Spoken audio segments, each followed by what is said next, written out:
जय हिंद। तो मेरे प्यारे साथियों, तो गोधली जो था ना उसको हम यानी कि देखने जा रहे थे। तो पार्ट नंबर 2 को हम यानी कि देख रहे थे, जिसमें हमको यानी कि पार्ट नंबर 1 था उसको हम कंप्लीट कर लिए हैं। पार्ट नंबर जो 1 था बाबू, तो उसको हम कंप्लीट कर लिए हैं। अब पार्ट नंबर हम 2 को आज इसमें कंप्लीट कर लेंगे। किससे देख रहे थे? क्लास 10th के लिए था। तो 20 के जो दांत था वह किसके द्वारा लिखा गया था? तो नलिन बिलोचन जो शर्मा जी हैं, तो इनके द्वारा लिखा गया है। हाँ, तो इंट्रोडक्शन तो हम देख लिए थे बाबू। अब हम क्या देखना था? जहाँ से हम लोग यानी कि छोड़ दिए थे, पार्ट नंबर 1 को कर लिए थे, अब पार्ट नंबर 2 को करना था। यहाँ से देख लिए थे, ये सब कंप्लीट हो गया था हम लोग का। देखिए अब यहाँ से हमको यानी कि रह गया था, यहाँ से ये जो लाइनिंग है इसको हम पढ़ लिए थे कि सेन साहब और इसके उत्तर जो है ना वो शिष्ट प्रसंग एडकर यानी कि व्यंग रह गए। किससे रह गए थे? तो यानी कि अपने पत्रकार महोदय से व्यंग एडकर रह गए। यहाँ तक तो देख लिए थे हम, तो बोलेंगे कि बिल्कुल भी सही सर। चलिए अब हम यहाँ से देखना अब स्टार्ट करेंगे, जो सीधे आपके बोर्ड और स्क्रीन पर आ गया है। देखिए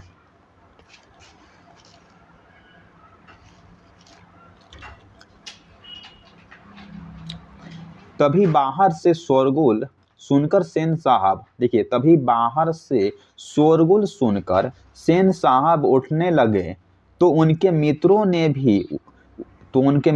भी जाने की इच्छा प्रकट की और उन्हीं के साथ बाहर आए। बाहर सेन साहब का सोफर का मतलब है कि ड्राइवर। सोफर का मतलब क्या है? तो ड्राइवर है।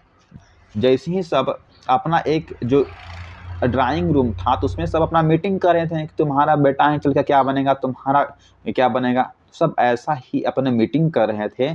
तो मीटिंग करते करते बाहर से जो है ना एक शोरगुल का आवाज निकलता है। तो सेन साहब उठने लगते हैं कि क्या क्या आवाज है।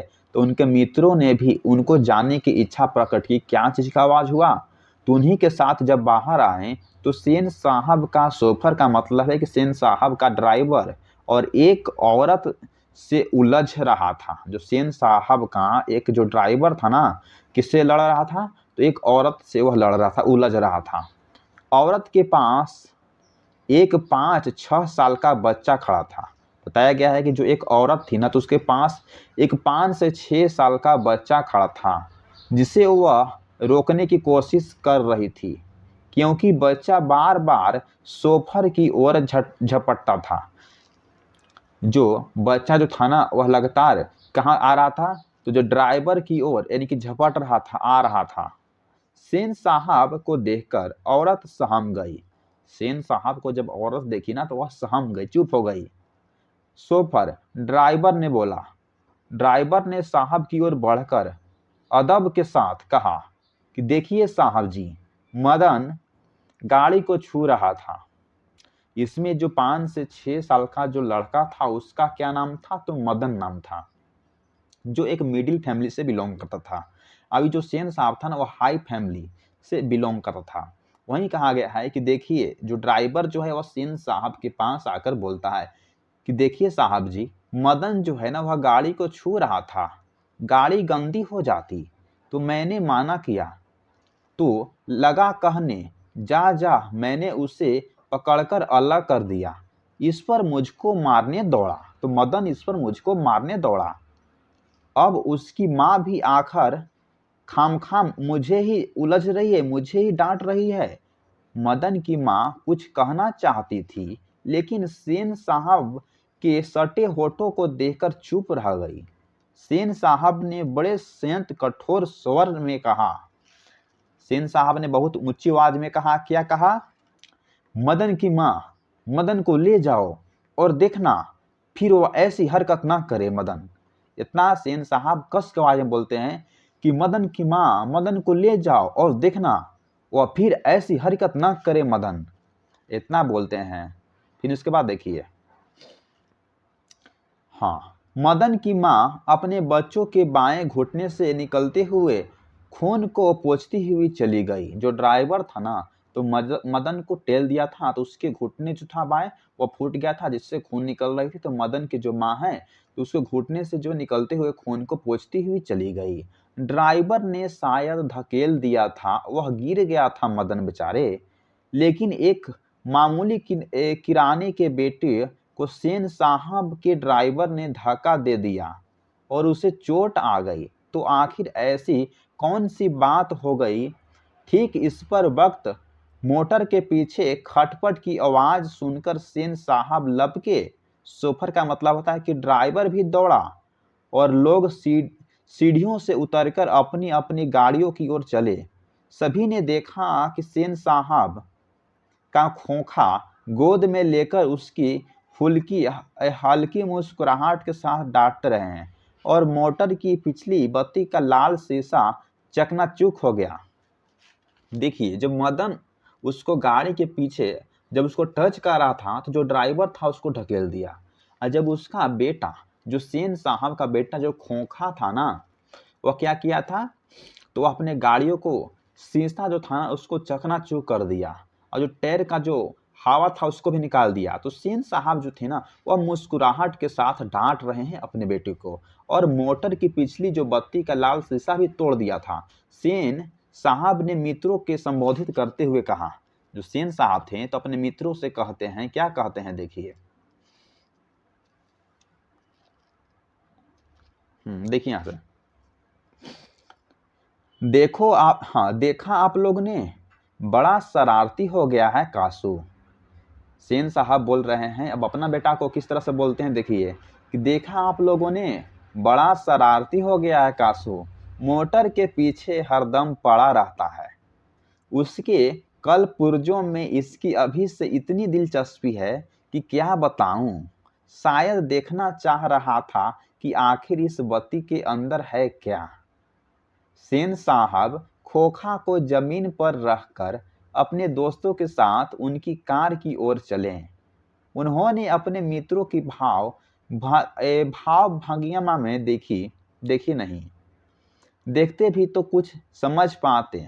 इसमें शक था कि मिस्टर सिंह अपनी कार के पास पहुंचे और सेन साहब को नमस्कार कर दरवाजा खोलने के लिए बढ़े और फिर रुक गए। उनकी निगाह अचानक ही अगले चक्के पर पड़ी। जैसे ही सेन साहब अपने रूम में जा रहे थे तो उनका जो नजर है वह कहाँ पड़ते हैं, तो अचानक अगला चक्का पर, जो गाड़ी का जो अगला चक्का है वहां पर देखते हैं। उन्होंने नजदीक जब भीरू से जाकर देखा तो और परेशानी हालत में खड़े हो गए। टायर जो था ना वह बिल्कुल बैठ गया था, शायद पंचर हो गया था। सेन साहब भी आगे बढ़ गए, जो सेन साहब था ना वो भी आगे बढ़ गए और कुछ झिझकते हुए बोले कि कहीं ऐसा तो नहीं है कि कासू ने हवा को निकाल दी हो। ड्राइवर जरा दूसरे चक्कों को भी देख लो, ड्राइवर जरा दूसरा जो चक्का है ना तो उसको भी देख लो और पंप पर ले जाकर हवा को भर दो। और हाँ, कुर्सियां लॉन में लगवा दो। कुर्सियां जो कहाँ लगवा दो, तो लॉन में लगवा दो, तब तक हम यहाँ बैठते हैं। ड्राइवर ने एक कार का चक्का लगाकर सूचना की जानकारी दी। दूसरी ओर के पिछले चक्कों की भी जो हवा जो है वह निकली हुई थी। तो ड्राइवर बोलता है कि जी मालिक, जो पिछला जो चक्का है ना कार का उसका भी हवा निकली हुई है। काम तो कासू बाबू का ही मालूम पड़ता है। सेन साहब बोलते हैं कि जो काम जो है ना कासू बाबू का ही मालूम पड़ता है, इधर ही खेल रहे थे। शोफर ने बताया, यानी कि ड्राइवर ने बताया।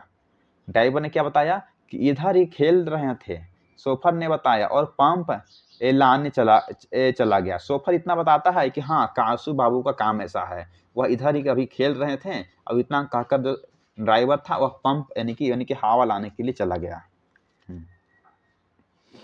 तो अब यहां से देखिए कहानी किस तरह से बदल रहा है।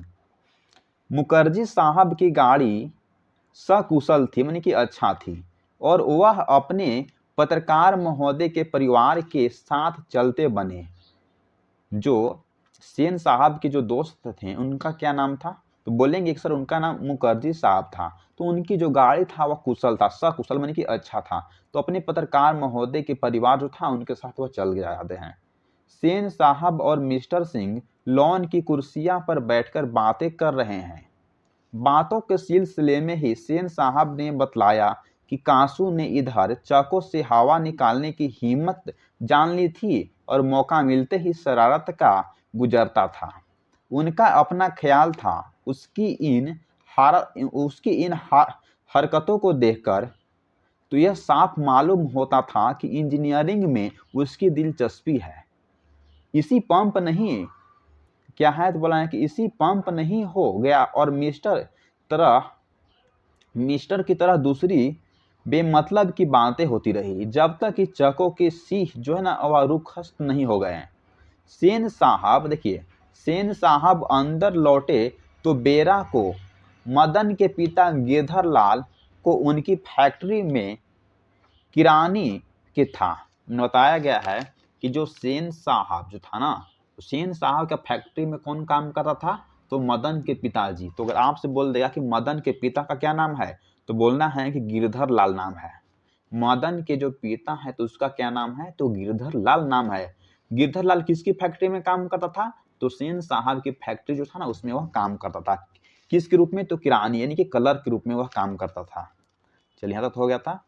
देखिए यहाँ से किरानी था, वह कलर के रूप में काम करता था और आहते के एक कोने में, और बोला है कि और आहते के मन एक और कोना में आउट हाउस में रहता था। कहाँ रहता था, तो आउट हाउस में। आउट हाउस का मतलब है कि घर से एक बिलाग अपनी रहता था। बुला लाने पर हुक्म दिया, तो सेन साहब बोलते हैं कि मदन को बुला लाओ, मदन के पिता एक गिरधर लाल को बुला लाओ, हुक्म देते हैं। आउट हाउस में मदन के पिता गिरधर लाल रहता था। सेन साहब उन्हें बुलाने का हुक्म दिए। गिरधर लाल ने आया और सेन साहब के सामने सिर झुकाकर खड़ा हो गया, जैसे खून के जुर्म में कैदी जज के सामने खड़ा हो। और जो गिरधर लाल जो था ना, तो गिरधर लाल आया और सेन साहब के आगे अपने सिर को झुकाकर खड़ा हो गया, जैसे कि खून के जुर्म में कैदी जज के सामने खड़ा हो। सेन साहब ने ठंडी बोलेस आवाज में कहा, जो सेन साहब था ना वो ठंडी आवाज में कहना शुरू किया, देखो गिरधर। यहां से सेन साहब क्या बोलते हैं कि देखो गिरधर लाल, मदन आजकल बहुत शौक हो गया है। मैं तुम्हारी और उसकी भलाई चाहता हूँ। गाड़ी को गंदा किया वह अलग बात है, मना करने पर वह ड्राइवर को मारने दौड़ता है और मेरे सामने भी डरने की बदले उसकी ओर झपट रहा था। ऐसे ही जो लड़के हैं ना, आगे चलकर गुंडे, चोर और डाकू बनते हैं। गिरधर लाल कभी कभी जी हाँ कह देता था। सेन साहब का भाषण जारी था। उसकी हालात क्या होती है तुम जानते ही हो। उसे संभालने की कोशिश करो, फिर ऐसी बात हुई तो अच्छा नहीं होगा। ऐसा सेन साहब यानी कि गिरधर लाल को बोल रहे हैं कि तुम उसको संभाल के रखो, कोशिश करो संभल जाए, फिर ऐसी बात हुई तो अच्छा नहीं होगा गिरधर लाल, तुम जा सकते हो। बस इतना कह के गिरधर लाल को बोलते हैं सेन साहब कि अब तुम जा सकते हो। ठीक, यहाँ से देखिए, उस रात गिरधर लाल के क्वार्टर से आते हुए मदन के चित्कार से सेनों का आरामदेह सायनगर गुजर गया। बोला गया है कि उस रात गिरधर लाल के क्वार्टर से आते हुए मदन के चित्कार ने सेनों का आरामदेह सायनगर गुजर गया। आराम क्या था, आराम में खलल पड़ने से कुछ झुंझलाकर पिताजी ने सेन धर्म पत्नी से बड़ी समझदारी की बात कही कि गिरधर खुद समझदार आदमी है। जो सेन साहब था अपने पत्नी से बोलती है कि गिरधर लाल बेचारा खुद समझदार आदमी है, उसकी बीबी ने ही लड़के को बिगाड़ दिया है। मदन की यही दवा है। मेरी तो तबीयत हुई थी कि कमबख्त की खाल उधेड़ दूं। कैसा कौन बोल रहा है, तो ऐसा जो सेन साहब की वाइफ बोल रही है कि मेरी तो तबीयत ठीक थी कि कमबख्त जो था ना मदन, उसको हम खाल उखाड़ दूंगा। गिरधर ने ऐसी कड़ाई जारी रखी तो शायद समझो कि मदन ठीक हो जाएगा। स्पेयर द रॉड एंड क्या था, तो spare the rod and spoil the child. ऐसा किसने बोला, तो ऐसा जो सेन साहब थे ना, तो सेन साहब ही के बोला गया कि spare the rod and spoil the child. इसे बोल रहे हैं कि ऐसा जो है ना वो ठीक हो जाएगा, ऐसे उसको पत्नी बोलती है। अब यहां से देखिए,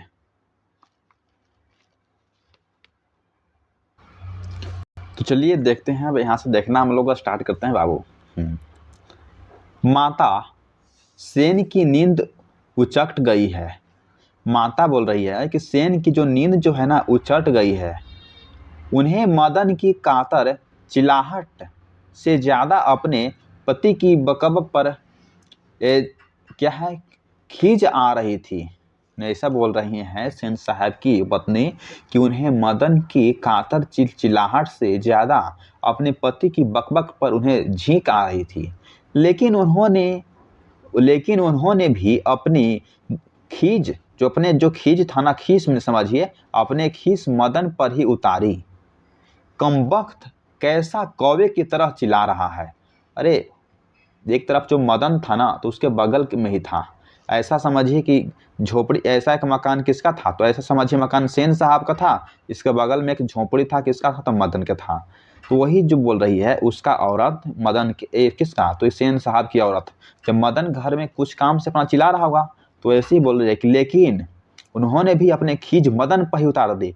कमबख्त कौवे की तरह कैसे चिल्ला रहा है मदन, भिखमंगा कहीं का, खोखा की बराबरी करता है फिरता है। मदन का अर्थ रुदन रुक गया था। मदन का जो अर्थ था ना रुदन यानी कि रुक गया था। खैरियत थी उसकी क्या था, सिक्कियां लेने के लिए। फिर बोला जा रहा है कि सायन नगर तक नहीं पहुंच सकती थी। अब मदन इतना एकदम चुप हो गया था कि सिक्कियां ले रहा था ना, अपने में समझ ही नहीं कि चिल्ला नहीं रहा था, अपने मन ही रो रहा था। और क्या बोला था कि सायन नगर तक ही नहीं उसका आवाज पहुंच रही थी। लेकिन दूसरे दिन तो बिल्कुल बेढब यानी कि मामला हो गया। बोला जा रहा है कि दूसरे दिन तो बिल्कुल जो ना बेढब मामला हो गया। शाम के वक्त खेलता कूदता खोखा जो है ना बंगले के आते भी बंगाल वाली गाली में जा निकला।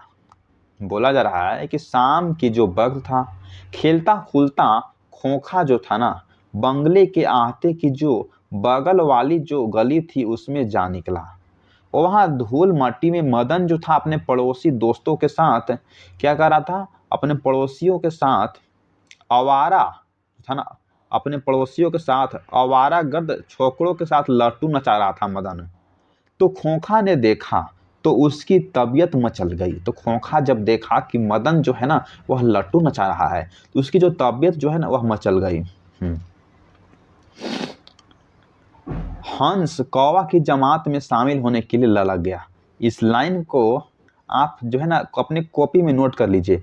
आपसे पूछा जाएगा कि जो हंस जो था वह कौवे की जमात में शामिल होने के लिए ललक गया, यह किस चैप्टर से लिया गया है, तो बोलना होगा कि जो 20 के दांत वार से लिया गया है। हंस किसको कहा गया है और कौवा किसको कहा गया है, तो जो कौवा जो है वह मदन को कहा गया है, जो हंस जो है वह खोखा बाबू को कहा गया है, कासू को। ठीक, हाँ देखिए, तो जो हंस था ना वह कौवा की जमात में शामिल होने के लिए ललक गया। लेकिन आदत से लाचार उसने बड़े रोब के साथ मदन से कहा, हमको लट्टू दो, हम भी खेलेंगे। माने मदन ये जो है ना कासू बोला, किससे बोला, तो मदन से बोला। बड़े रौब के साथ बोला, बड़े ही रौब के साथ ऊंची आवाज में बोला, हमको लट्टू दो, हम भी खेलेंगे। दूसरों लड़कों को कोई खास उज्र नहीं था, दूसरा लड़का को उससे कोई दिक्कत नहीं था। वे खोखा को अपनी जमानत में लेने के फायदों को नजरअंदाज नहीं कर सकते थे। खोखा की तो बात तो मदन जान रहा था और उसको कुछ नजरअंदाज नहीं किया।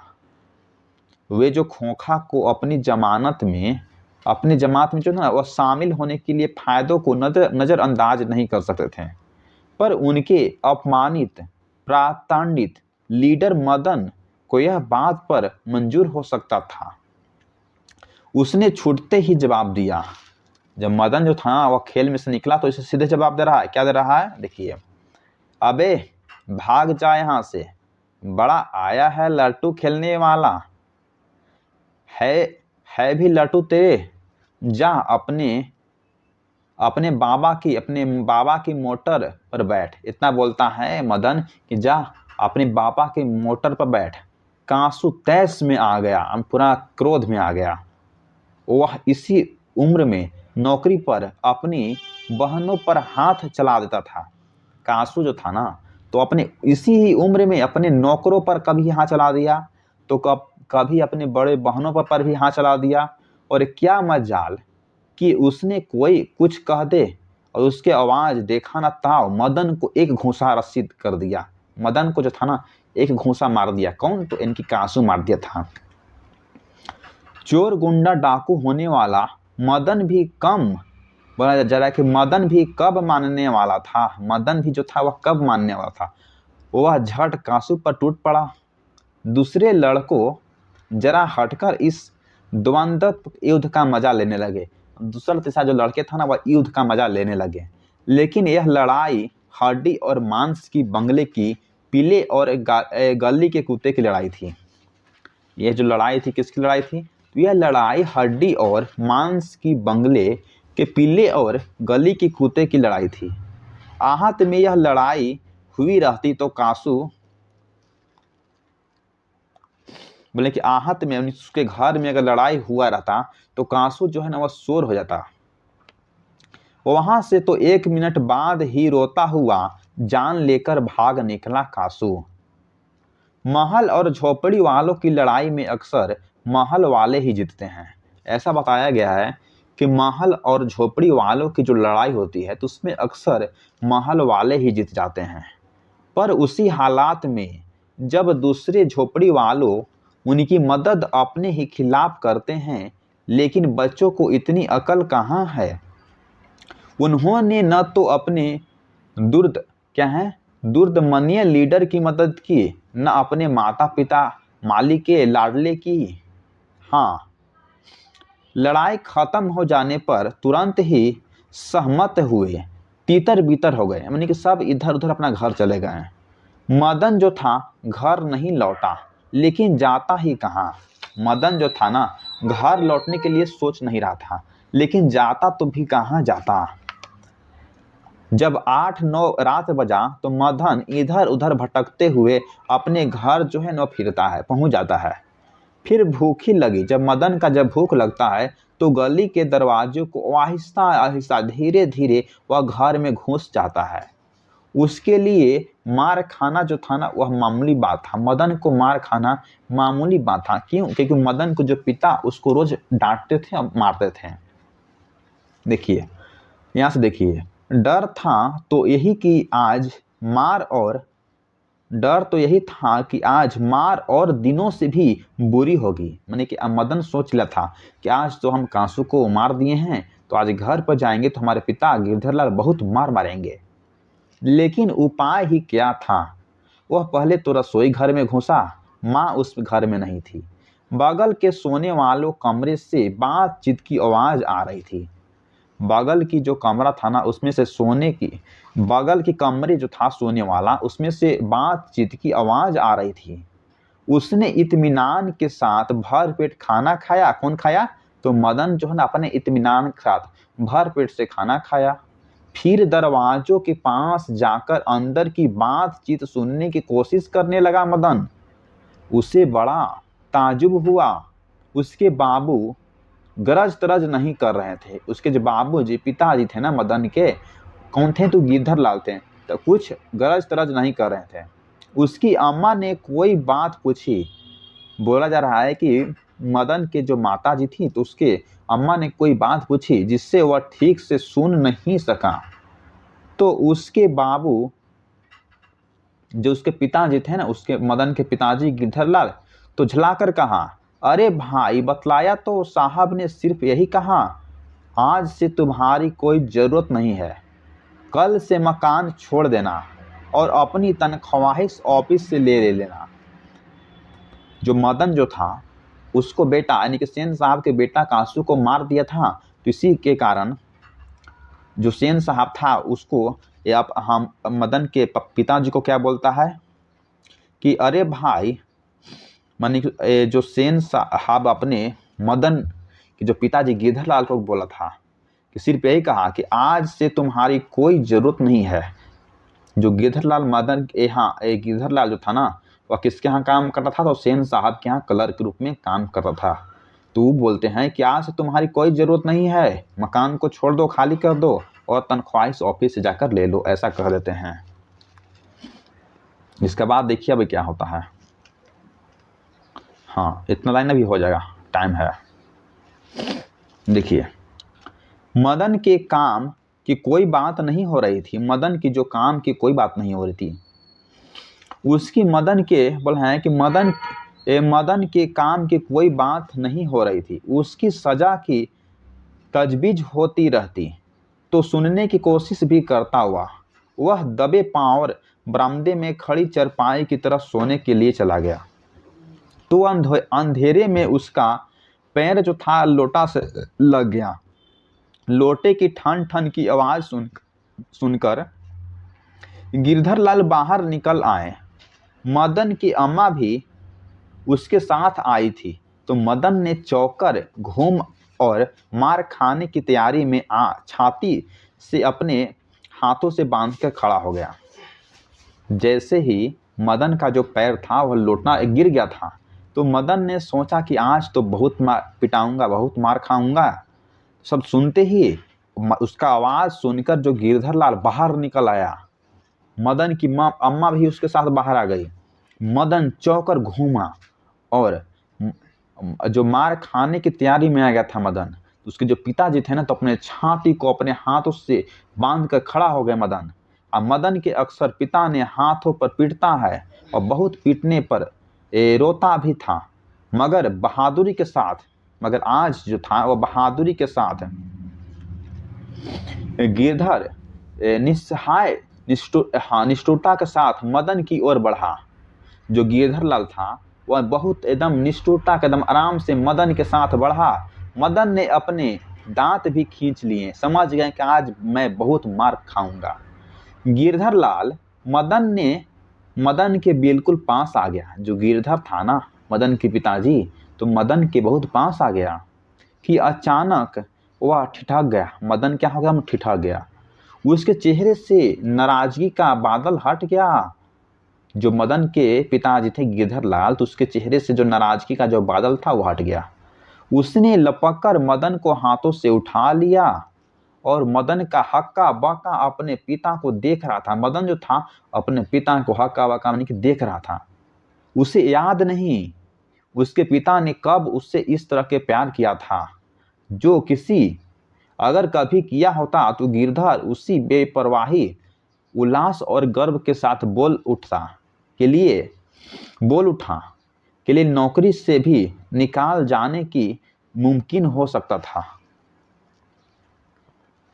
अब इतना कहता है कि शाबाश बेटा, एक तेरा बाप है और तूने तो बेखौखा को दो दो दांत तोड़ डाले है। हा हा हा, इतना करते हैं।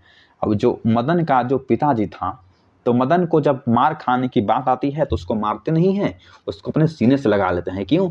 क्योंकि मदन जो था ना, तो उसके पिताजी गिरधरलाल चाहता था कि हमको जो क्लर्क के जो पद है वहाँ से हमको हटना है, किरानी से हमको हटना है। किसके यहाँ किरानी करता था? तो बोले कि सेन साहब के यहाँ नौकर यहाँ किरानी करता था, तो वहाँ चाहता था कि वहाँ से हम कब हट जाएँ। तो जब मदन जो था, तो उसके सेन साहब के बेटा को जब दो दो दांत तोड़ डाला था, जो सेन साहब आकर बोलते हैं, किसको बोलते हैं? तो सेन साहब आके गिरधरलाल के बोलते हैं कि आज से तुम हमारा जो कमरा है खाली कर दो, आज से तुमको कोई ज़रूरत नहीं है।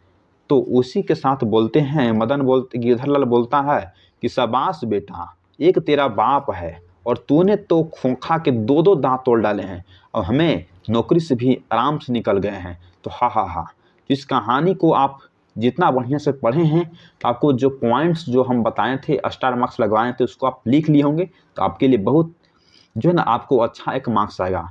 जो अगर बच्चा अगर स्टोरी कहानी पढ़कर समझ कर जाता है एग्जाम में, तो उसको एक भी क्वेश्चंस बाहर से नहीं लगता है। कोई भी क्वेश्चंस आता है वो फट से जवाब देता है। अगर एक बार में आपको समझ में नहीं आ रहा है तो 2 बार इस लेक्चर को आप देख लीजिए, तो यहाँ तो हमको द एंड हो जाता है। बस आपसे एक छोटा सा रिक्वेस्ट है कि हमारा चैनल क्या है, देखिए हमारा channel the universe vision classes है। इसको यदि अभी तक आप सब्सक्राइब नहीं किए हैं तो प्लीज़ बाबू रिक्वेस्ट है कि एक सब्सक्राइब करिए, क्योंकि आपका एक सब्सक्राइब हमें बहुत मोटिवेट करता है इस तरह को क्लास को रिकॉर्ड करने में। तो हम जल्द ही लेकर आएंगे चैप्टर नंबर 3, तो उसका नोटिफिकेशन आपको मिलना चाहिए। तो प्लीज़ चैनल को अब तक सब्सक्राइब नहीं किए तो चैनल को सब्सक्राइब कर लीजिए। जय हिंद मेरे प्यारे साथियों।